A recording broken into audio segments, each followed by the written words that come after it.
ಇಲ್ಲಿ ಆಸೀನರಾಗಿರ್ತಕ್ಕಂಥ ಎಲ್ಲ ಗಣ್ಯರೇ, ಆಗಮಿಸಿರ್ತಕ್ಕಂಥ ಎಲ್ಲ ಬಂಧುಗಳೇ, ನನ್ನೆಲ್ಲ ಸಹೋದರ ಸಹೋದರಿಯರೇ,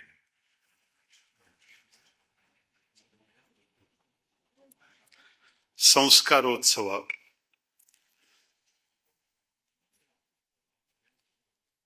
ಹಂಡ್ರಮನೆ ಭಟ್ರು ಒಮ್ಮೆ ರಾತ್ರಿ ಫೋನ್ ಮಾಡಿ ಕರೆದಾಗ ನನಗೆ ಆಶ್ಚರ್ಯ ಆಯಿತು.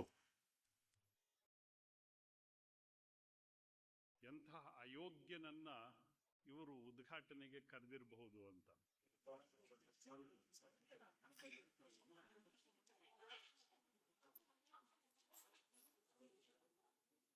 ಎಷ್ಟೋ ಸರಿ ನನ್ನ ಮಾತುಗಳು ಸ್ವಲ್ಪ ತೀಕ್ಷ್ಣ ಅಂತ ಅನಿಸ್ಬಿಡುತ್ತೆ, ಆದರೆ ವಾಸ್ತವಿಕತೆ ಇರುತ್ತೆ.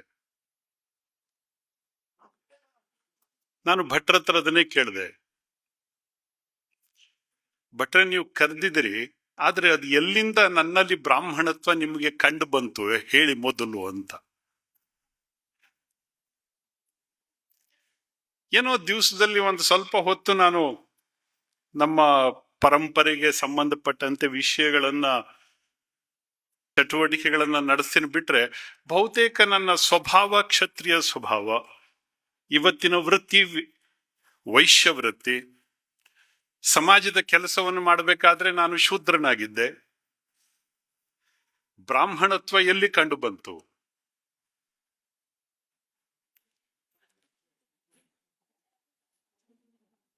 ಅದೇನೋ ಪ್ರೀತಿ ಮತ್ತು ವಿಶ್ವಾಸ ಇಲ್ಲಿ ತನಕ ಕರ್ಕೊಂಡ್ ಬಂದಿದೆ.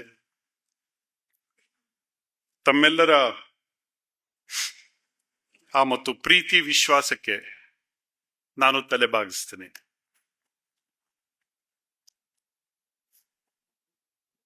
ಬೆಂಗಳೂರಿನಲ್ಲಿ ಪ್ರಾರಂಭ ಆಯಿತು ಸಂಸ್ಕಾರೋತ್ಸವ. ನಿಧಾನವಾಗಿ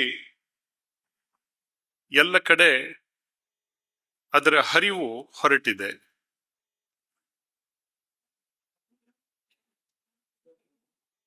ನಮ್ಮ ಸಮಾಜದ ಸ್ಥಿತಿಗತಿಗಳನ್ನ ಅವಲೋಕನೆ ಮಾಡೋದ್ರ ಜೊತೆಗೆ ನಮ್ಮ ಸಂಪ್ರದಾಯ, ನಮ್ಮ ಸಂಸ್ಕೃತಿ, ಆಚಾರ ವಿಚಾರಗಳು, ಆಹಾರ ವಿಹಾರಗಳು, ಇದೆಲ್ಲದನ್ನು ಒಳಗೊಂಡಂತೆ ಆಗಾಗ ಚರ್ಚೆ ಮಾಡತಕ್ಕಂಥ ಒಂದು ಸಂದರ್ಭ ಈ ಸಂಸ್ಕಾರೋತ್ಸವ.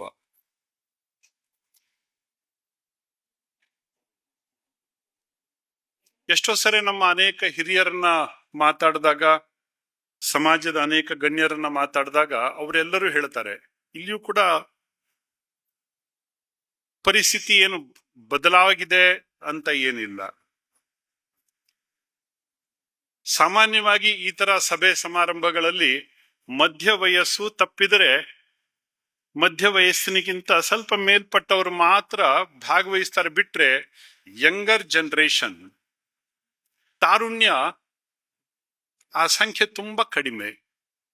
ಯಾಕೆ? ಕಾರಣಗಳು ಇಲ್ದೇನೆ ಯಾವುದು ಕೂಡ ಆಗುದಿಲ್ಲ ಜಗತ್ತಿನಲ್ಲಿ.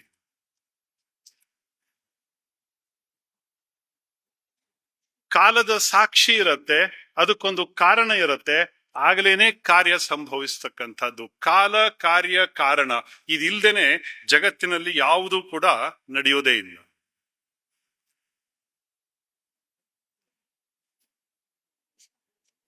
ಎಷ್ಟೋ ಸರಿ ನಾವು ನಮ್ಮ ಹೊಸ ತಲೆಮಾರಿನ ಜನರನ್ನ ಹೇಳ್ಬಿಡ್ತೀವಿ, ಅವರು ನಮ್ಮ ಸಂಸ್ಕಾರದಿಂದ ದೂರ ಹೋಗ್ತಾ ಇದ್ದಾರೆ, ನಮ್ಮ ಹಳೆಯ ಸಂಪ್ರದಾಯವನ್ನ ನಡೆಸ್ಕೊಂಡು ಹೋಗೋದ್ರಲ್ಲಿ ಅವರಿಗೆ ಆಸಕ್ತಿ ಇಲ್ಲ. ಬಲವಂತವಾಗಿ ಅವರ ಮೇಲೆ ನಾವು ಇವತ್ತು ವಿಷಯಗಳನ್ನ ಹೇಳಬೇಕು, ಅವ್ರನ್ನ ನಮ್ಮ ದಾರಿಗೆ ತಂದ್ಕೋಬೇಕು. ಬಲವಂತದಿಂದ ಯಾವತ್ತೂ ಕೂಡ ಯಾವ ಕೆಲಸವೂ ಆಗೋದಿಲ್ಲ. ಆದ ಹಾಗೆ ತೋರ್ಸತ್ತೆ, ನಮಗೆ ಅನ್ಸತ್ತೆ, ಆದ್ರೆ ಬಲವಂತದಿಂದ ಯಾವ ಕೆಲಸಗಳು ಸಾಧ್ಯ ಆಗುದಿಲ್ಲ.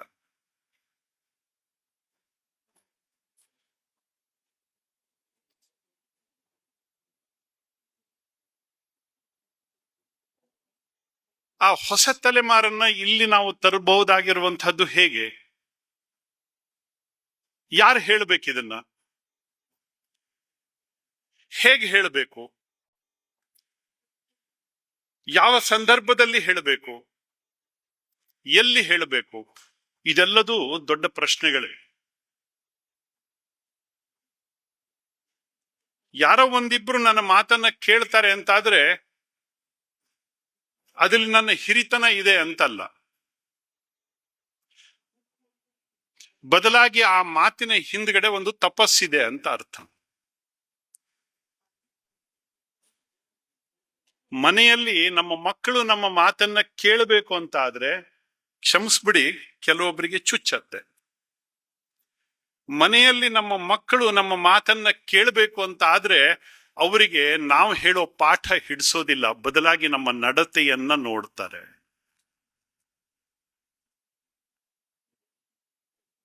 ನಮ್ಮ ನಡತೆಯೇ ಮೇಲ್ಪಂಕ್ತಿ ಆದಾಗ ನಮ್ಮ ಮಕ್ಕಳಿಗೆ ನಾವು ಹೇಳಬೇಕು ಅಂತ ಇರೋದಿಲ್ಲ, ಅವರು ಅದನ್ನ ಅನುಸರಿಸ್ತಾರೆ. ಅವರ ವೈಚಾರಿಕ ತೀವ್ರತೆಗೆ ತಕ್ಕಂತೆ ಒಂದಿಷ್ಟು ಪ್ರಶ್ನೆಗಳು ಏಳಬಹುದು ಅಲ್ಲಿ. ಅದಕ್ಕೆ ಉತ್ತರ ಕೊಡೋ ಸಕ್ಷಮತೆ ಕೂಡ ನಮ್ಮಲ್ಲಿ ಬೇಕಾಗತ್ತೆ.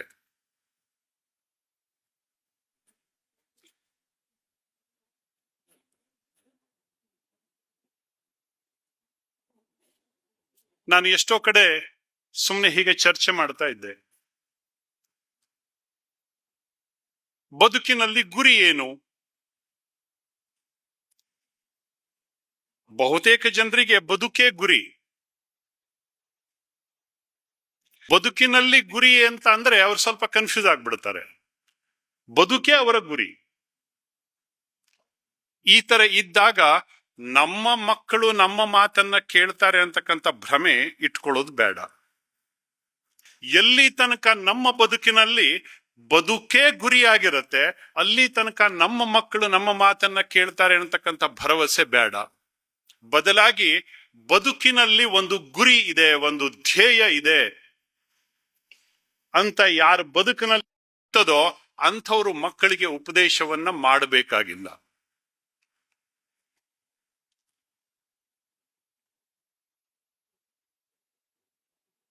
ಬ್ರಾಹ್ಮಣ್ಯ ನಶಿಸ್ತಾ ಇದೆ, ಹೌದು.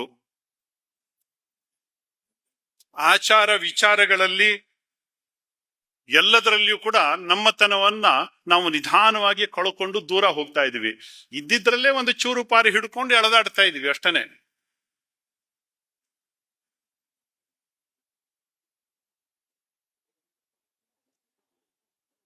ಬಹುತೇಕ ಇವತ್ತು ಜಾತಿಯಲ್ಲಿ ಹುಟ್ಟಿದ್ರಿಂದ ಬ್ರಾಹ್ಮಣರು ಅಂತ ಕರೆಸ್ಕೋಬೇಕೆ ಅಥವಾ ನಮ್ಮತನದ ಆಧಾರದ ಮೇಲೆ ನನ್ನನ್ನ ಬ್ರಾಹ್ಮಣ ಅಂತ ಗುರುತಿಸಬೇಕೆ, ಇದೊಂದು ಜಿಜ್ಞಾಸೆಯ ವಿಷಯ. 100ಕ್ಕೆ 99 ಅಲ್ಲ, 1000ಕ್ಕೆ 999 ಅಂತಂದ್ರೂ ತಪ್ಪಿಲ್ಲ, ಅಥವಾ ಅದಕ್ಕಿಂತ ಜಾಸ್ತಿ ಅಂತಂದ್ರೂ ತಪ್ಪಿಲ್ಲ. ಬ್ರಾಹ್ಮಣತ್ವ ಕಳೆದೇ ಹೋಗಿದೆ. ಆಷಾಢಭೂತಿತನಕ್ಕೆ ನಾವು ನಮ್ಮನ್ನ ಬ್ರಾಹ್ಮಣರು ಅಂತ ಕರ್ಕೊಂತ ಇದೀವಿ ಅಷ್ಟೇನೆ. ಬಹುತೇಕ ಜನ ನಾವು ವೈಶ್ಯರಾಗ್ಬಿಟ್ಟಿದ್ದೇವೆ. ಜಾತಿ ಕುರಿತಂತೆ ನಾನು ಹೇಳುವುದೇನೇ ಇಲ್ಲ. ನಮ್ಮ ಯಾವುದೇ ಶಾಸ್ತ್ರ ಅಥವಾ ನಮ್ಮದು ಯಾವುದೇ ಆಧಾರ ಗ್ರಂಥಗಳಲ್ಲಿ ಜಾತಿಯ ಬಗ್ಗೆ ಹೇಳೇ ಇಲ್ಲ. ಚಾತುರ್ವರ್ಣ್ಯಂ ಮಯಾ ಸೃಷ್ಟ್ಯಂ ಗುಣ ಕರ್ಮ ವಿಭಾಗಶಃ. ಜಾತಿಯ ಬಗ್ಗೆ ಯಾವುದೇ ಗ್ರಂಥಗಳಲ್ಲಿ ಉಲ್ಲೇಖ ಇಲ್ಲ. ನಮ್ಮ ಮಹಾಪುರುಷರ ಬಗ್ಗೆ, ನಮ್ಮ ಗೋತ್ರದ ಪ್ರಮುಖರ ಬಗ್ಗೆ ನೀವು ಯೋಚನೆ ಮಾಡಿದ್ರೆ ಅವ್ರು ಯಾರು ಎಷ್ಟೋ ಸರಿ ಬ್ರಾಹ್ಮಣರೇ ಆಗಿರುವುದಿಲ್ಲ, ಜಾತಿಯಲ್ಲಿ ಹುಟ್ಟಿದ ಬ್ರಾಹ್ಮಣರೇ ಆಗಿರುವುದಿಲ್ಲ. ವೇದಗಳನ್ನ ಕಂಡುಕೊಂಡಿರ್ತಕ್ಕಂಥ ಅದೆಷ್ಟೋ ಋಷಿ ಮುನಿಗಳು ಜಾತಿಯಿಂದ ಹುಟ್ಟಿದ ಬ್ರಾಹ್ಮಣರೇ ಅಲ್ಲ. ಅವರ ಕರ್ಮ, ಅವರ ಅನುಷ್ಠಾನ, ಅವರ ತಪಸ್ಸು ಅವರನ್ನ ಬ್ರಾಹ್ಮಣತ್ವದ ಕಡೆಗೆ ತೆಗೆದುಕೊಂಡು ಹೋಗಿತ್ತು.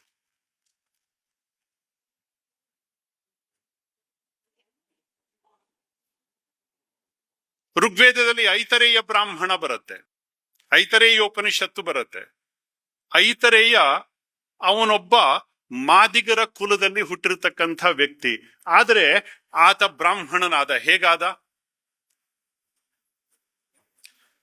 ವಸಿಷ್ಠ ಒಬ್ಬ ವೇಶ್ಯೆಯ ಮಗ. ಆದ್ರೆ ಬ್ರಹ್ಮರ್ಷಿ ಅಂತ ಪದವಿಯನ್ನ ಪಡ್ಕೋಬೇಕಾದ್ರೆ ಎಲ್ಲರೂ ವಸಿಷ್ಠರ ಹತ್ರನೇ ಹೋಗಬೇಕಿತ್ತು. ವಿಶ್ವಾಮಿತ್ರ ಕೂಡ ಕೊನೆಗೆ ಬ್ರಹ್ಮರ್ಷಿ ಅಂತ ಕರ್ಸ್ಕೋಬೇಕಾದ್ರೆ ವಸಿಷ್ಠನ ಹತ್ರನೇ ಹೋಗಬೇಕಿತ್ತು. ಆತ ಬ್ರಹ್ಮರ್ಷಿ ಆದ. ಗಾಯತ್ರಿಯನ್ನ ಕೊಟ್ಟಿರತಕ್ಕಂಥ ವಿಶ್ವಾಮಿತ್ರ, ಆತ ಒಬ್ಬ ತನ್ನ ವರ್ಣದಿಂದ ಕ್ಷತ್ರಿಯ.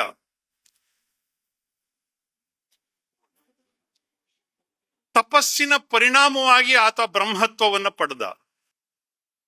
ಬ್ರಾಹ್ಮಣತ್ವವನ್ನ ಜಾತಿಗೆ ಮೀಸಲಾಗಿಟ್ರೆ, ಜಾತಿಯ ಸಂಕೋಲೆಗಳಲ್ಲಿ ಕೂಡಿಟ್ರೆ ಬಹುತೇಕ ಬ್ರಾಹ್ಮಣ್ಯಕ್ಕೆ ಮಾಡತಕ್ಕಂತ ಅಪಚಾರ ಆಗತ್ತೆ. ಹೇಳ್ಕೊಂತೀವಿ, ನಾನು ಬರ್ತ್ ಸರ್ಟಿಫಿಕೇಟ್ ಹಾಗಿದೆ, ಅದಕ್ಕೋಸ್ಕರ ನಾನು ಹಾಗಿದೆ. ನಾನು ಮೊದಲೇ ಹೇಳಿದೆ, ನನ್ನನ್ನು ಕರೆದಾಗ ನನಗೆ ಬಂದಿರತಕ್ಕಂಥ ಪ್ರಶ್ನೆ ಏನು ಅಂತ. ದಿವಸದಲ್ಲಿ ಒಂದು ಸ್ವಲ್ಪ ಹೊತ್ತು ನಾನು ನನ್ನ ಸಂಪ್ರದಾಯದ ಬಗ್ಗೆ ಯೋಚನೆ ಮಾಡ್ತೀನೋ ಬಿಟ್ರೆ ಬಾಕಿ ಬಹುತೇಕ ಹೊತ್ತು ನಾನು ಒಬ್ಬ ವೈಶ್ಯ ವೃತ್ತಿ, ನಾನೊಬ್ಬ ವ್ಯಾಪಾರಿ, ನಾನೊಬ್ಬ ಬಿಸ್ನೆಸ್ ಮ್ಯಾನ್. ನಾನು ಬ್ರಾಹ್ಮಣನಾಗಿ ನಾನು ಯೋಚನೆ ಮಾಡೋದೇ ಇಲ್ಲ.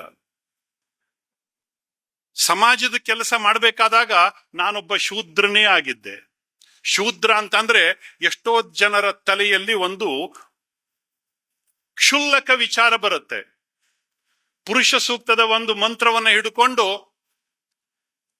ಮಾತಾಡ್ಲಿಕ್ಕೆ ಶುರು ಮಾಡ್ಬಿಡ್ತಾರೆ. ಅದೇ ರೀತಿಯಲ್ಲಿ ನಮ್ಮನ್ನ ನಾವು ಹೋಲಿಕೆಗಳು ಮಾಡ್ಲಿಕ್ಕೆ ಶುರು ಮಾಡ್ತೀವಿ.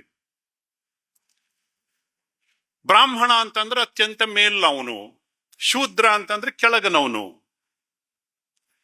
ಈ ಭ್ರಮೆ ಇದೆಯಲ್ಲ, ಅದೇ ಇವತ್ತಿನ ಗೊಂದಲಗಳಿಗೆ ಕಾರಣ. ಅದೇ ಇವತ್ತಿನ ಗೊಂದಲಗಳಿಗೆ ಕಾರಣ. ಯಾರಿಗೆ ಈ ಸೃಷ್ಟಿಯ ಸಮಸ್ತ ಚೈತನ್ಯವನ್ನ ಅರ್ಥ ಮಾಡ್ಕೊಳ್ತಕ್ಕಂಥ ಯೋಗ್ಯತೆ ಇದೆ, ಯಾರು ಈ ಸೃಷ್ಟಿಯ ಶಕ್ತಿಯನ್ನ ಅರ್ಥಕೊಂಡಿದ್ದಾರೆ, ಅನುಭವದಲ್ಲಿ ತಂದ್ಕೊಂಡಿದ್ದಾರೆ, ಮಂತ್ರಗಳಿಂದ ಅಲ್ಲ, ವಿದ್ವತ್ತಿನಿಂದ ಅಲ್ಲ, ಯಾರು ತಮ್ಮ ಅನುಭವಕ್ಕೆ ಮೀರಿದ ಒಂದು ಆರಾಧನೆಯನ್ನ ಮಾಡ್ತಾ ಇದ್ದಾರೆ ಅಂಥವನು ಬ್ರಾಹ್ಮಣನಾಗ್ತಾನೆ. ಬಿಟ್ರೆ ಕೇವಲ ಬಾಯಿ ಮಾತಿನಲ್ಲಿ ಮಂತ್ರಗಳು, ಅದೆಷ್ಟೋ ಮಂದಿ ಮಂತ್ರಗಳಿರ್ತಾರೆ. ನಾನು ಎಷ್ಟೋ ಸರಿ ಸ್ವಲ್ಪ ಕಟುವಾಗಿ ಹೇಳಿದ್ದಿದೆ. ಕಲಿತಿರ್ತಕ್ಕಂಥ ನಮ್ಮ ಅನೇಕ ವೇದ ವಿದ್ವಾಂಸರು ಕೂಡ ವೈಶ್ಯರೇ. ಯಾಕೆಂತಂದ್ರೆ ಕಲಿತಿರ್ತಕ್ಕಂಥ ವಿದ್ಯೆಯನ್ನ ಮಾರಾಟಕ್ಕಿಟ್ಟಿದ್ದಾರೆ. ನನ್ನ ಮಾತು ಸ್ವಲ್ಪ ತೀಕ್ಷ್ಣ ಅಂತ ಅನ್ಸಿದ್ರೆ ಕ್ಷಮಿಸ್ಬಿಡಿ, ಆದರೆ ಇದು ವಾಸ್ತವಿಕತೆ. ನೀವು ಇವತ್ತಲ್ಲ ನಾಳೆ ವಾಸ್ತವಿಕತೆಯನ್ನು ಅಪ್ಕೊಳ್ಳೇಬೇಕು. ಅದಿಲ್ಲ ಅಂತಂದ್ರೆ ನಿಮಗೆ ದಾರಿ ಗೊತ್ತಾಗುದಿಲ್ಲ. ಮುಂದೆ ಸರಿಯಾದಂಥ ದಾರಿಯಲ್ಲಿ ಹೋಗಬೇಕು ಅಂತ ಇದ್ರೆ ಇವತ್ತಿನ ನಮ್ಮ ನಿಲುವು ಮತ್ತು ನಮ್ಮ ಯೋಜನೆ ಇದು ಸ್ಪಷ್ಟವಾಗಿರ್ಬೇಕು. ಇಲ್ಲ ಅಂತಂದ್ರೆ ದಾರಿ ಕಾಣೋದಿಲ್ಲ.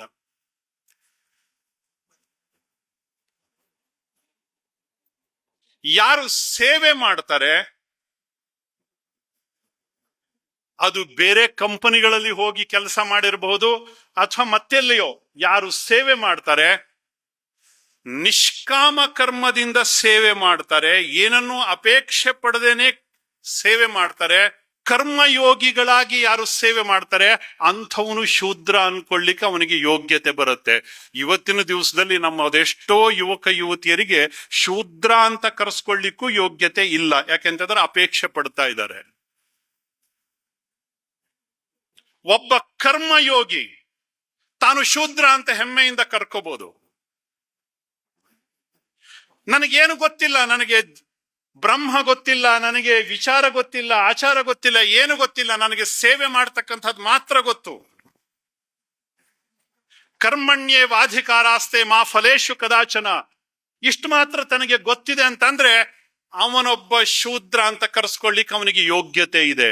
ಅದು ಕೂಡ ಒಂದು ಯೋಗ್ಯತೆಯ ಸ್ಥಾನ. ಅದು ಒಂದು ಯೋಗ್ಯತೆಯ ಸ್ಥಾನ. ಸ್ವಂತಕ್ಕೆ ಸರ್ವಸ್ವ, ಸಮಾಜಕ್ಕೆ ಸ್ವಂತಕ್ಕೆ ಸ್ವಲ್ಪ, ಸಮಾಜಕ್ಕೆ ಸರ್ವಸ್ವ. ನಾನು ದುಡಿದಿದ್ದು ನನ್ನ ಹೊಟ್ಟೆಪಾಡಿಗೆ, ಆದರೆ ಬಹುತೇಕ ಎಲ್ಲದೂ ಸಮಾಜಕ್ಕೆ ಅಂತಕ್ಕಂಥ ಒಂದು ನಿಷ್ಠೆಯಿಂದ ಕೆಲಸ ಮಾಡ್ತಕ್ಕಂಥವನು, ಆ ದುಡಿಮೆ ಮಾಡ್ತಕ್ಕಂಥವನು ಒಬ್ಬ ವೈಶ್ಯ. ಸ್ವಂತಕ್ಕೆ ಸ್ವಲ್ಪ, ಸಮಾಜಕ್ಕೆ ಸರ್ವಸ್ವ. ಅದೆಷ್ಟೋ ಸರಿ ನಮ್ಮನ್ನ ನಾವು ಅವಲೋಕನ ಮಾಡ್ಕೋಬೇಕಾಗತ್ತೆ. ನಾನು ವೈಶ್ಯನೋ, ನಾನು ಶೂದ್ರನೋ, ನಾನು ಕ್ಷತ್ರಿಯನೋ, ನಾನು ಬ್ರಾಹ್ಮಣನೋ?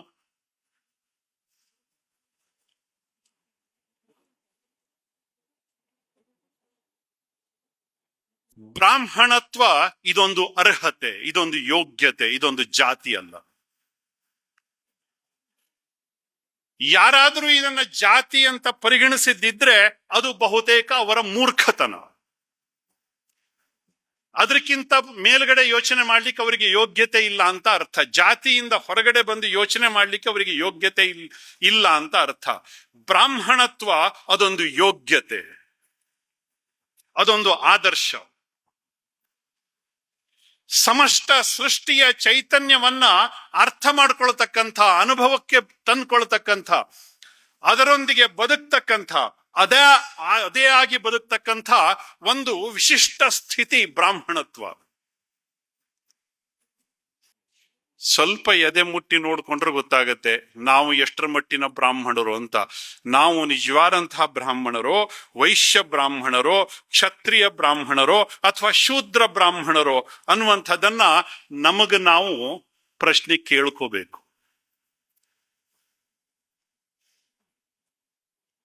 ಭಗವಂತನ ದರ್ಶನ ಆಗ್ತಕ್ಕಂಥದ್ದು ಎಲ್ಲದೂ ಖಾಲಿಯಾದಾಗಲೇ.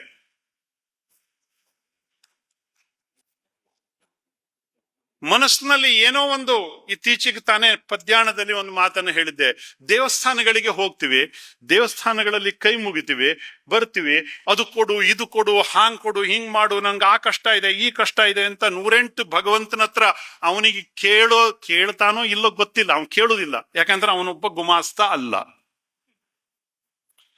ನಾವು ಹೇಳಿದ್ದನ್ನೆಲ್ಲ ಕೇಳಿ ನನಗೆ ಬೇಕಾದ ವರ ಕೊಡ್ಲಿಕ್ಕೆ ಅವನೊಬ್ಬ ಗುಮಾಸ್ತ ಅಲ್ಲ. ಅಲ್ಲಿ ಹೋಗಿ ಇದೆಲ್ಲದನ್ನೂ ಹೇಳ್ಕಂತೀವಿ, ಬರ್ಬೇಕಾದ್ರೆ ಏನೋ ನಾ ಹೇಳ್ಕೊಂಬಿಟ್ಟಿದೀನಿ ಅಂತ ಅನ್ಸ್ಬಿಡತ್ತೆ. ದೇವ್ರು ಎಲ್ಲದೂ ಕೊಟ್ಬಿಡ್ತಾನೆ ಅನ್ನುವಂಥ ಒಂದು ವಿಶ್ವಾಸದಲ್ಲಿ ನಾವು ಇಡ್ತೀವಿ. ಆದ್ರೆ ಆಗುದು ಎಂಥದೂ ಆಗುದಿಲ್ಲ, ಭಗವಂತನೂ ಸಿಗುದಿಲ್ಲ. ಆಮೇಲೆ ಕೊನೆಯಲ್ಲಿ ಪ್ರಶ್ನೆ, ನಾ ಎಷ್ಟು ಪೂಜೆ ಮಾಡಿಸಿದೆ ಮಾರಾಯರೆ, ನಾನು ಎಷ್ಟು ದೇವಸ್ಥಾನಗಳಿಗೆ ಹೋದೆ, ಎಷ್ಟು ತೀರ್ಥಯಾತ್ರೆ ಮಾಡಿದೆ, ಆದ್ರೂ ಕೂಡ ನನಗೆ ಎಂಥದ್ದು ಆಗ್ಲಿಲ್ಲ ಮಾರಾಯರೆ. ದೇವರು ನಿಮ್ಮ ಗುಲಾಮ ಅಲ್ಲ. ನೀವು ಹೇಳಿದ ಕೆಲಸವನ್ನ ಮಾಡಿಕೊಡ್ತಕ್ಕಂಥ ನಿಮ್ಮ ಮನೆ ಕೆಲಸದವನು ದೇವರಲ್ಲ. ಆ ದೇವಸ್ಥಾನಕ್ಕೆ ಹೋಗಿ, ಮಠಗಳಿಗೆ ಹೋಗಿ, ಏನನ್ನೂ ಬೇಡಬೇಡಿ, ಖಾಲಿಯಾಗಿ ಬನ್ನಿ. ಹೋಗ್ಬೇಕಾದ್ರೆ ಖಾಲಿಯಾಗಿ ಹೋಗಿ, ಏನನ್ನು ಇಟ್ಕೊಳ್ದೆ ಸಂಪೂರ್ಣ ಖಾಲಿಯಾಗಿ ಹೋಗಿ. ಆ ಭಗವಂತ ನಿಮಗ ಅರಿವಿಲ್ಲದ ಹಾಗೆ ನಿಮ್ಮನ್ನ ತುಂಬಿ ಕಳಿಸ್ತಾನೆ. ರುದ್ರದಲ್ಲಿ ಒಂದು ಶ್ಲೋಕ ಇದೆ, ಎಷ್ಟೋ ಸರಿ ನೆನಪಾಗತ್ತೆ ಅದು. ಅದ್ಯವೋ ಚರಥಿವಕ್ತ ಪ್ರಥಮೋ ದೈವ್ಯೋಭಿಷಕ್ಕ ಹಿಂಗುಶ್ಚ ಸರ್ವಾನ್ ಜಂಭಯನ್ ಸರ್ವ ಆಶ್ಚಯಾತು ಧಾನ್ಯ ಅಂತ. ನನ್ನನ್ನು ಹುಟ್ಟಿಸಿರ್ತಕ್ಕಂಥ ಭಗವಂತನಿಗೆ ನನ್ನ ಅಪೇಕ್ಷೆಗಳು, ಐಹಿಕ ಅಪೇಕ್ಷೆಗಳು ಗೊತ್ತಿಲ್ವಾ? ಹಾಗಿದ್ರೆ ಅವನತ್ರ ಹೇಳುದೆಂತ ಇದೆ? ಮತ್ತೆ ಅವನಿಗೆ ಗೊತ್ತಿದೆ ಅಂತ ಆದಾಗ ನಾನು ಹೇಳ್ಬೇಕಾದಂತಹ ಅಗತ್ಯ ಏನಿದೆ? ಭಗವಂತನ ಹತ್ರ ಹೋಗಬೇಕು, ಭಗವಂತನ ಜೊತೆ ಮಾತಾಡಬೇಕು, ಭಗವಂತನ ಹತ್ರ ಏನಾದ್ರೂ ಆ ದೇವಸ್ಥಾನಗಳಿಗೆ ಹೋಗಬೇಕು ಅಂತ ಅಂದ್ರೆ ಸಂಪೂರ್ಣವಾಗಿ ಖಾಲಿಯಾಗಿ ಹೋಗಿ. ಅದೆಷ್ಟೋ ಕಡೆ ನಿಮ್ಮ ಅನುಭವಕ್ಕೆ ಬಂದಿರಬಹುದು. ಒಳ್ಳೊಳ್ಳೆ ದೇವಸ್ಥಾನಗಳನ್ನು ಹೇಗೆ ಕಟ್ಟಿರ್ತಾರೆ, ಇವತ್ತು ಎಲ್ಲಾ ಕಡೆ ದೇವಸ್ಥಾನಗಳನ್ನ ಕಟ್ಟಿರ್ತಾರೆ, ಕನಸು ಬಿದ್ರು ಮತ್ತೊಂದು ಅಲ್ಲಿ ದೇವಸ್ಥಾನಗಳು ನಿರ್ಮಾಣ ಆಗ್ಬಿಡ್ತವೆ. ಯಾರಿಗೂ ಒಂದು ಕನಸು ಬಿತ್ತು ಅಂತ ಅಲ್ಲೊಂದು ದೇವಸ್ಥಾನ ಕಟ್ಸೋದು.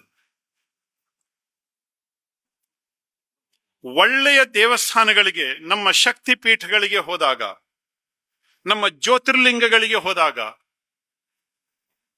ಅನೇಕ ತೀರ್ಥಕ್ಷೇತ್ರಗಳಿಗೆ ಹೋದಾಗ, ನೀವು ದೇವಸ್ಥಾನಕ್ಕೆ ಹೋಗಿ ಆ ದೇವಸ್ಥಾನಗಳಿಗೆ ನಿಮ್ಗೆ ಏನ್ ಕೇಳ್ಕೋಬೇಕು ಅನ್ನೋದೇನೆ ಗೊತ್ತಾಗೋದಿಲ್ಲ. ಒಂದ್ ರೀತಿ ಕನ್ಫ್ಯೂಸ್ ಆಗ್ಬಿಡ್ತೀರಿ. ಅಲ್ಲಿ ಹೋಗಿ ಕೈ ಮುಗಿದು ನಿಂತ್ಕೊಂಡ್ಬಿಡ್ತೀರಿ ನೀವು, ಅಷ್ಟೇನೆ. ಹೌದ್ ತಾನೇ? ಇದು ಎಷ್ಟೋ ಜನರಿಗೆ ಅನುಭವ ಆಗಿದೆಯಾ? ಅದು ನಿಜವಾದಂತಹ ದೇವಸ್ಥಾನ. ನಮ್ಮ ಪೂರ್ವಜರು ಸುಮ್ಮನೆ ದೇವಸ್ಥಾನಗಳನ್ನ ಕಟ್ಟಿಲ್ಲ. ಎಲ್ಲಿ ಎಲೆಕ್ಟ್ರೋಮ್ಯಾಗ್ನೆಟಿಕ್ ವೇವ್ಸ್ ನ್ಯೂಟ್ರಲ್ ಆಗಿರತ್ತೆ ಅಲ್ಲಿ ದೇವಸ್ಥಾನಗಳನ್ನ ಕಟ್ಟಿದ್ದಾರೆ. ಅದಕ್ಕೆ ವಾಸ್ತು ಅಂತ ಕರೀತಾರೆ.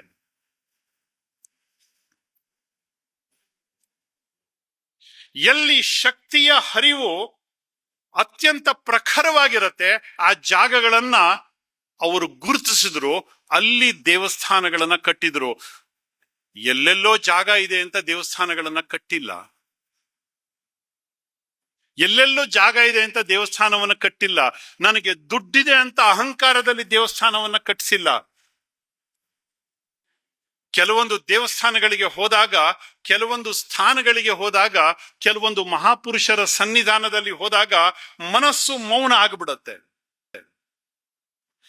ಯಾವ ಅಪೇಕ್ಷೆಗಳು ಅಲ್ಲಿದ್ದಾಗ, ಮದುವೆ ನಿಕ್ಕಿ ಇಡ್ಲಿಕ್ಕೆ ಹೋದಾಗ ನನಗೆ ವಾರದಲ್ಲಿ 2 ದಿವಸ ನೀ ಫ್ರೀ ಕೊಡಬೇಕು, ನಿನ್ ಕೆಲಸ ಅಂತ ಅನ್ಕೋಬಾರ್ದು. ಒಂದ್ ದಿವಸ ನನ್ನನ್ನು ನೀನ್ ಪಾರ್ಟಿ ಕರ್ಕೊಂಡು ಹೋಗ್ಬೇಕು, ಒಂದ್ ದಿವಸ ನಾನ್ ಪಾರ್ಟಿಗೆ ಹೋಗ್ತೀನಿ, ನೀ ಎಲ್ಲಿ ಹೋಗ್ತಿದ್ದೀನಿ ಅಂತ ಕೇಳಬಾರ್ದು. ಅದಕ್ಕೆ ಒಪ್ಪಿಗೆ ಇದ್ರೆ ನಾನು ಮದುವೆಗೆ ಒಪ್ಕೊಂತೀನಿ ಅಂತ. ಎಂಥ ಒಂದು ಇದು ಅಲ್ವಾ? ಆ ಹೆಣ್ಮಗಳು ಸರಿ ಇಲ್ಲ. ಇದೇ ಪ್ರಶ್ನೆಯನ್ನ ಗಂಡು ಹುಡುಗ ಕೇಳಿದ್ದಿದ್ರೆ, ನಾನು ವಾರದಲ್ಲಿ ಬೇರೆ ಕಡೆ 2 ದಿವಸ ಹೋಗ್ತೀನಿ, ಒಂದ್ ದಿವಸ ನಾನು ಹೋಗ್ತೀನಿ ನಿನ್ ಜೊತೆ ಕರ್ಕೊಂಡು ಹೋಗ್ತೀನಿ, ಒಂದ್ ದಿವಸ ನಾನು ಎಲ್ಲಿ ಬೇಕಾದ್ರೂ ಹೋಗಿ ಪಾರ್ಟಿ ಮಾಡ್ತೀನಿ ಅಂತ ಗಂಡಸು ಕೇಳಿದ್ದಿದ್ರೆ ಅದು ಸರಿನಾ? ಅದು ಸರಿನಾ? ನಮ್ಮ ಮೂಗಿನ ನೇರಕ್ಕೆ ತಕ್ಕಂತೆ ವ್ಯಾಖ್ಯಾನ ಮಾಡ್ತಕ್ಕಂಥ ಒಂದು ದೌರ್ಭಾಗ್ಯ ನಮಗೆ ಬಂದ್ಬಿಟ್ಟಿದೆಯಲ್ಲ ಸ್ವಾಮಿ. ನಮ್ಮ ಮೂಗಿನ ನೇರಕ್ಕೆ ನಮ್ಮ ಸಂಸ್ಕಾರವನ್ನ ಅಳತೆ ಮಾಡ್ತಕ್ಕಂಥ ಯೋಗ್ಯತೆ ನಮಗೆ ಬಂದ್ಬಿಟ್ಟಿದೆಯಲ್ಲ. ಶಭಾಷ್ ಅಂತ ಹೇಳ್ಬೇಕು, ತಲೆಗೆ ಚಚ್ಕೋಬೇಕು. ಸಂಸ್ಕಾರ ಎಲ್ಲಿಂದ ಶುರುವಾಗಬೇಕು? ಸಂಸ್ಕಾರ ಯಾವತ್ತು ಮನೆಯಿಂದನೇ ಶುರುವಾಗ್ತಕ್ಕಂಥದ್ದು. ಇದು ಯಾವುದೇ ಸಂಸ್ಥೆಗಳಿಂದ ಸಿಗುವುದಿಲ್ಲ, ಮಠ ಮಂದಿರಗಳಲ್ಲಿ ಸಿಗೋದಿಲ್ಲ, ಯಾವುದೇ ಶಿಕ್ಷಣ ಸಂಸ್ಥೆಗಳಿಂದ ಸಿಗ್ಲಿಕ್ಕೆ ಸಾಧ್ಯನೇ ಇಲ್ಲ. ಸಂಸ್ಕಾರ ಮನೆಯಿಂದಲೇ ಪ್ರಾರಂಭ ಆಗಬೇಕು. ಸಂಸ್ಕಾರ ಪಾಠ ಮಾಡೋದ್ರಿಂದ ಆಗಲ್ಲ.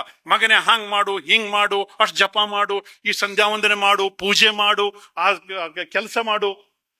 ನನ್ನನ್ನ ನೋಡಿ ಕಲಿಬೇಕು ನನ್ನ ಮಕ್ಕಳು, ನನ್ನನ್ನ ನೋಡಿ ಕಲಿಬೇಕು. ಆ ಯೋಗ್ಯತೆಯನ್ನ ಅಪ್ಪ ಅಮ್ಮಂದರು ಗಳಿಸ್ಕೊಂಡಿದ್ದಿದ್ರೆ ಖಂಡಿತವಾಗಿ ಅವರು ಧನ್ಯರು, ಅವರ ಕುಟುಂಬ ಕೂಡ ಧನ್ಯ. ನನ್ನ ಮಾತು ಒರಟಾದ್ರೆ ಬೈಕೊಂಬಿಡಿ, ತೊಂದರೆ ಇಲ್ಲ. ಯಾಕೆಂದ್ರೆ ಸತ್ಯ ಒರಟಾಗಿರತ್ತೆ. ಬೈಕೊಂಬಿಡಿ, ತೊಂದರೆ ಇಲ್ಲ. ನನ್ನ ಮಕ್ಕಳಿಗೆ ನಾನೇ ಆದರ್ಶ ಹೇಳ್ತಕ್ಕಂಥ ಯೋಗ್ಯತೆ ಅಪ್ಪ ಅಮ್ಮಂದಿರಲ್ಲಿ ಇದ್ರೆ ಖಂಡಿತವಾಗಿ ಆ ಮನೆಗೆ ಬೇರೆ ಯಾವ ಗುರುವೂ ಬೇಕಾಗಿಲ್ಲ, ಯಾವ ಗುರುವೂ ಬೇಕಾಗಿಲ್ಲ. ಆ ಮಕ್ಕಳು ನಮ್ಮ ದಾರಿಯಲ್ಲಿಯೇ ಬರ್ತಾರೆ, ಅವರೇ ಆದರ್ಶ ಆಗ್ತಾರೆ. ಅಪ್ಪನಿಗಿಂತ ಮಗ ಆದರ್ಶ ಆಗ್ತಾನೆ.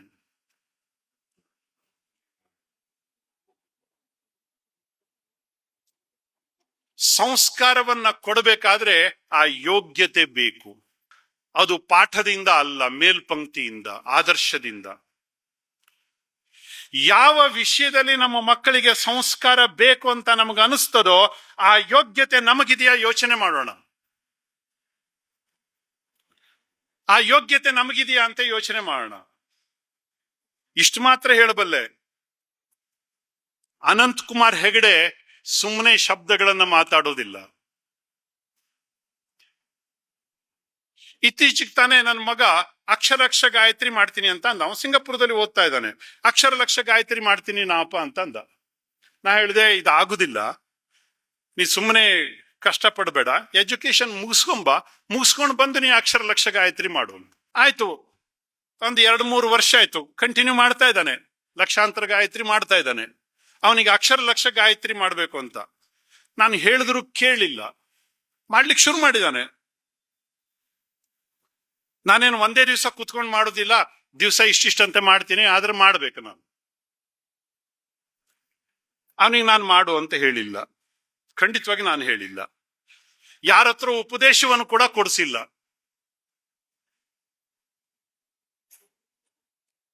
ಮಕ್ಕಳು ನಮ್ಮನ್ನ ನೋಡಿ ಕಲಿತಾವೆ ಕಣ್ರಿ. ಮಕ್ಕಳು ನಮ್ಮನ್ನ ನೋಡಿ ಕಲಿತಾವೆ, ನಾವು ಹೇಳಿದ್ದನ್ನ ಕೇಳಿ ಕಲಿಯೋದಿಲ್ಲ.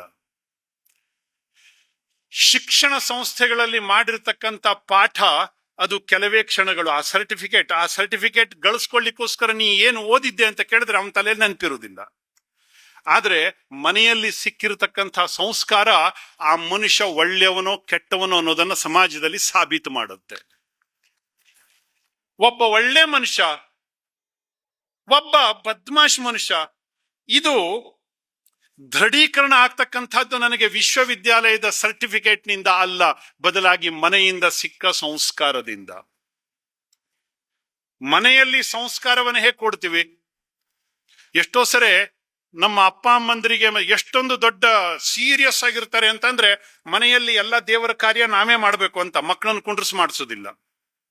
ನಾವು ಮಾಡದಿದ್ರು ಪರವಾಗಿಲ್ಲ, ನನ್ನ ಮಗಳು ಮಾಡಬೇಕು, ನಾನು ಮಾಡದಿದ್ರು ಪರವಾಗಿಲ್ಲ, ನನ್ನ ಮಗ ಮಾಡಬೇಕು, ವರ್ಷಕ್ಕೊಮ್ಮೆ ಸತ್ಯಗಣಪತಿ ಕಥೆ ಮಾಡಬೇಕು, ಅವನು ಸುದರ್ಶನ ಹವನ ಮಾಡಬೇಕು, ಅವನು ಸತ್ಯನಾರಾಯಣ ಕಥೆ ಮಾಡಬೇಕು, ಅವನು ವಿಷ್ಣು ಸಹಸ್ರನಾಮ ಮಾಡಬೇಕು, ಅವನು ಕೈಲಾಸ ಯಂತ್ರದ ಪೂಜೆ ಮಾಡಬೇಕು, ಅವನು ರುದ್ರಾನುಷ್ಠಾನ ಮಾಡಬೇಕು. ಹಾಗಲ್ಲ, ಮನೆಯಲ್ಲಿ ಯಜಮಾಂತಿಕೆ ಹೋದ್ರೆ ಅದಕ್ಕೋಸ್ಕರ ಪೂಜೆ ಮಾಡ್ಬೇಕಾದ್ರೆ ನಾನೇ ಬಂದು ಕುತ್ಕೊಂಡ್ಬಿಡ್ತೇನೆ, ಹೋಮ ಮಾಡ್ಬೇಕಾದ್ರೆ ನಾನೇ ಧ್ವರ್ಯು. ಮಕ್ಕಳಿಗೆ ನಿಂಗೆ ಗೊತ್ತಾಗ್ತಿಲ್ಲ ಸುಮ್ಗಿರ, ನೀ ನೋಡ್ಕೊ, ಮುಂದಿನ ದಿವಸ ಮಾಡ್ಲಕ್ಕಡ. ತಪ್ಪೋ ಸರಿನೋ ಅವ್ರ ಕೈನಲ್ಲಿ ಮಾಡಿಸಿದೀವ, ಅವರನ್ನು ವಾರಕ್ಕೊಮ್ಮೆ ದೇವಸ್ಥಾನಕ್ಕೆ ಕಳಿಸಿದೀವ, ವಾರದಲ್ಲಿ 2 ದಿವಸ ದೇವಸ್ಥಾನಕ್ಕೆ ಕಳಿಸಿದೀವ, ಊರಲ್ಲಿರೋ ಕಾರ್ಯಕ್ರಮಕ್ಕೆ ದೇವಸ್ಥಾನದ ಕಾರ್ಯಕ್ರಮಕ್ಕೆ ಕಳಿಸಿದೀವ, ಕಾರ್ತಿಕದಲ್ಲಿ ಯಾವ್ದಾದ್ರು ದೇವಸ್ಥಾನಕ್ಕೆ ಹೋಗಿ ದೀಪ ಹಚ್ಚಬಾ ಅಂತ ಕಳಿಸಿದೀವ. ನನ್ನ ಮಕ್ಕಳನ್ನ ನಾನು ಹಾರ್ಡ್ ಡಿಸ್ಕ್ ಮಾಡ್ಲಿಕ್ಕೆ ಹೊರಟಿದ್ದೀನಿ, ಅದೆಲ್ಲ ಬೇಡ. ಅವರು ಇಂಜಿನಿಯರ್ ಆಗ್ಬೇಕು, ಇನ್ನು ಜೀನಿಯಸ್ ಪ್ಲಸ್.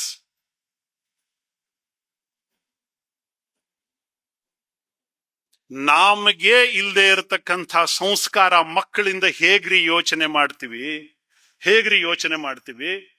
ನನ್ನ ಮಗ ದೊಡ್ಡ ಬಂಗಲೆ ಕಟ್ಟಬೇಕು, ಕಾರ್ ಕಟ್ಟಬೇಕು, ಇದನ್ನ ಯೋಚನೆ ಮಾಡ್ತಾರೆ ಬಿಟ್ರೆ ಅದರ ಹೊರತಾಗಿ ನನ್ನ ಮಗ ನನ್ನ ಸಂಪ್ರದಾಯಕ್ಕೆ ತಕ್ಕಂತೆ ಮುಂದುವರ್ಸ್ಕೊಂಡು ಹೋಗ್ತಕ್ಕಂಥ ಯೋಗ್ಯತೆ ಇದೆಯಾ, ಅವನಿಗೆ ಆ ಯೋಗ್ಯತೆ ಬೇಕು ಅಂತಂದ್ರೆ ನಾನೇ ಕೊಡಬೇಕು. ಗಾಯತ್ರಿ ಮಂತ್ರವನ್ನ ಅಪ್ಪನೇ ಕೊಡಬೇಕಾಗತ್ತೆ, ಉಪದೇಶವನ್ನ, ಅಲ್ವಾ ಭಟ್ರೆ? ನನ್ನ ಉಪನಯನ ಆದದ್ದು ಸ್ವರ್ಣವಲ್ಲಿ ಮಠದಲ್ಲಿ. ಗಾಯತ್ರಿಯನ್ನ ಅಪ್ಪನೇ ಕೊಡಬೇಕು, ಆಮೇಲೆ ಪಂಚಾಕ್ಷರಿ ಮತ್ತು ಅಷ್ಟಾಕ್ಷರಿಯನ್ನು ಗುರುಗಳು ಕೊಟ್ಟಾರು.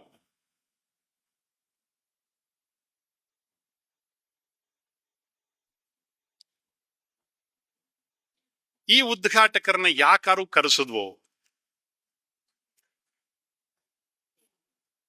ರಪ್ ಅಂತ ಹೊಡೆದು ಹೋಗ್ಬಿಡ್ತಾರೆ ಇವರು. ಸ್ವಾಮಿ, ನಮ್ಮ ಸಮಾಜ ಬದಲಾಗಬೇಕು ಅಂತಂದ್ರೆ ಇದೇ ಧ್ವನಿಯಲ್ಲೇ ಬದಲಾಗಬೇಕು, ನನ್ನಿಂದಲೇ ಬದಲಾವಣೆ ಆಗಬೇಕು. ಜಗತ್ತಿಂದ ಬದಲಾವಣೆ ಸಾಧ್ಯನೇ ಇಲ್ಲ, ನನ್ನಿಂದಲೇ ಬದಲಾವಣೆ. ನಾನೇ ಮೊದಲ ಬದಲಾವಣೆಯ ಮೊದಲ ಹೆಜ್ಜೆ. ಅಲ್ಲಿಂದ ಮಾತ್ರ ಮನೆಯಲ್ಲಿ ಸಂಸ್ಕಾರ ಪ್ರಾರಂಭಗೊಳ್ಳುತ್ತೆ. ಆಗ ನೋಡಿ, ಮನೆಯಲ್ಲಿ ನೀವು ಹೇಳಬೇಕಾಗಿಲ್ಲ, ನಿಮ್ಮ ಹಿಂದುಗಡೆ ಅವರು ಬರ್ತಾರೆ. ನಾನು ಜನರನ್ನ ಕರ್ಕೊಂಡು ಹೋಗ್ಬೇಕಾಗಿಲ್ಲ, ಜನ ನಮ್ ಜೊತೆ ಬರಬೇಕು. ನಾನು ಮಕ್ಕಳಿಗೆ ಉಪದೇಶ ಮಾಡಬೇಕಾಗಿಲ್ಲ, ಮಕ್ಕಳು ನನ್ನ ಜೊತೆಗೆ ಬರಬೇಕು. ಇದು ಕಮಾಂಡಿಂಗ್ ಅಲ್ಲ, ಯಾವುದೋ ಡಿಮಾಂಡ್ ಅನ್ನು ಮಾಡ್ತಾ ಇಲ್ಲ, ಬದಲಾಗಿ ನನ್ನ ಬದುಕಿನ ಮೇಲ್ಪಂಕ್ತಿ.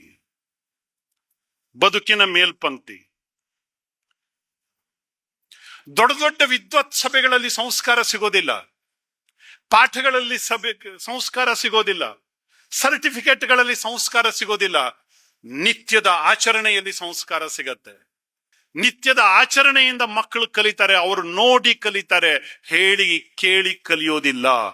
ಮಕ್ಕಳು ಯಾವತ್ತೂ ಕೂಡ ನೋಡಿನೇ ಕಲಿತಾರೆ. ಅವರಿಗೆ ಆದರ್ಶವಾಗ್ತಕ್ಕಂಥ ಯೋಗ್ಯತೆ ನಮಗೆ ಇದ್ರೆ ಖಂಡಿತ ಈ ಸಂಸ್ಕಾರೋತ್ಸವದ ಒಂದು ಧನ್ಯತೆ. ಅದಿಲ್ಲ ಅಂತಂದ್ರೆ ಭಾಷಣಗಳು ಆಗಿ ಹೋಗ್ತವೆ. ವಿದ್ವಜ್ಜನ ಬಂದು ವಿದ್ವತ್ಪೂರ್ಣ ಷೋಡಶ ಸಂಸ್ಕಾರಗಳ ಬಗ್ಗೆ ನಾವು ಮಾತಾಡ್ತೀವಿ, ಅದೆಲ್ಲ ಸಂಸ್ಕಾರಗಳು ಎಲ್ಲದೂ ಸರಿ. ಆದ್ರೆ ಎಷ್ಟೋ ಸರಿ ಒಂದು ಮಾತನ್ನ ಹೇಳ್ತಾ ಇದ್ದೆ ನಾನು, ಪುನಃ ಅದನ್ನೇ ಹೇಳ್ತೀನಿ, ನಾನು ಅದನ್ನೇ ಕೇಳ್ಕೋಬೇಕು.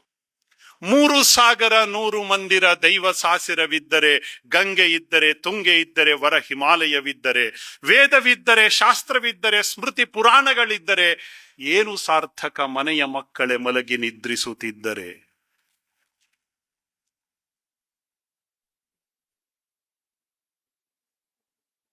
ದಯವಿಟ್ಟು ಸಂಸ್ಕಾರೋತ್ಸವ ನನ್ನಿಂದ ಪ್ರಾರಂಭ ಆಗಬೇಕು, ನಮ್ಮಿಂದಲೇ ಪ್ರಾರಂಭ ಆಗಬೇಕು. ಬೇರೆಯವರಿಗೆ ಹೇಳೋದಕ್ಕಿಂತ ಮುಂಚೆ ನನ್ನ ಮನೆಗೆ ನಾನೇ ಮೇಲ್ಪಂಕ್ತಿ. ಆಟೋಮೆಟಿಕ್ ಆಗಿ ಸಮಾಜಕ್ಕೆ ನಾನು ಮೇಲ್ಪಂಕ್ತಿ ಆಗ್ತೀನಿ. ನನ್ನ ಮೇಲ್ಪಂಕ್ತಿಯೊಂದಿಗೆ ಹೊಸ ಸಂಕಲ್ಪವನ್ನ ಹುಟ್ಟುಹಾಕ್ತಕ್ಕಂಥ ಪ್ರಯತ್ನ ಸಂಸ್ಕಾರೋತ್ಸವದಲ್ಲಿ ಆಗಬೇಕು.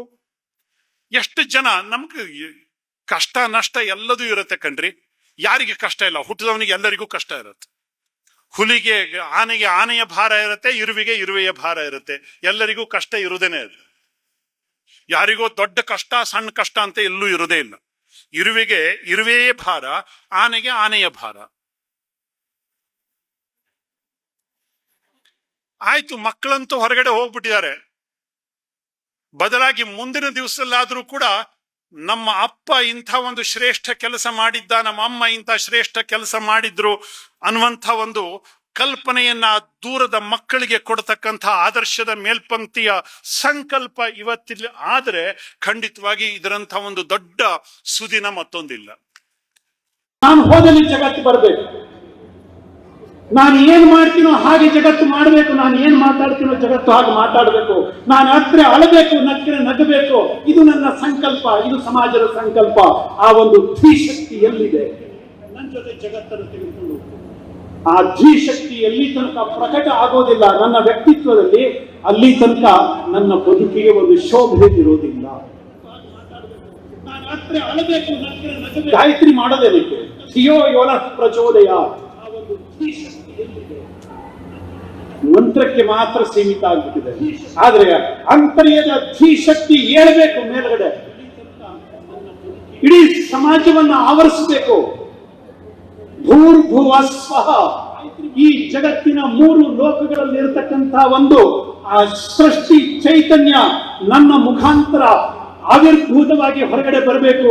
ಅದನ್ನ ಅನುಭವಿಸಬೇಕು, ಜಗತ್ತಿಗೆ ದಾರಿದೀಪ ಆಗಬೇಕು. ಅದು ಗಾಯತ್ರಿ, ಅದು ಗಾಯತ್ರಿ, ಅದು ಗಾಯತ್ರಿ.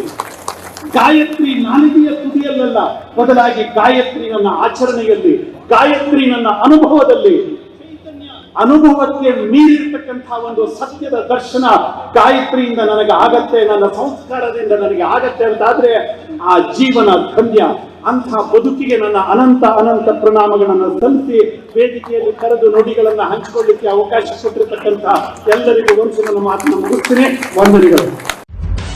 ನಿಖರ ಸುದ್ದಿ, ಸದಭಿರುಚಿಯ ಕಾರ್ಯಕ್ರಮ. ನೀವು ನೋಡ್ತಾ ಇದ್ದೀರಾ ಕಹಳೆ ನ್ಯೂಸ್, ಸಮಾಜದ ಜಾಗೃತಿಗಾಗಿ ವಸ್ತುನಿಷ್ಠ ವರದಿ.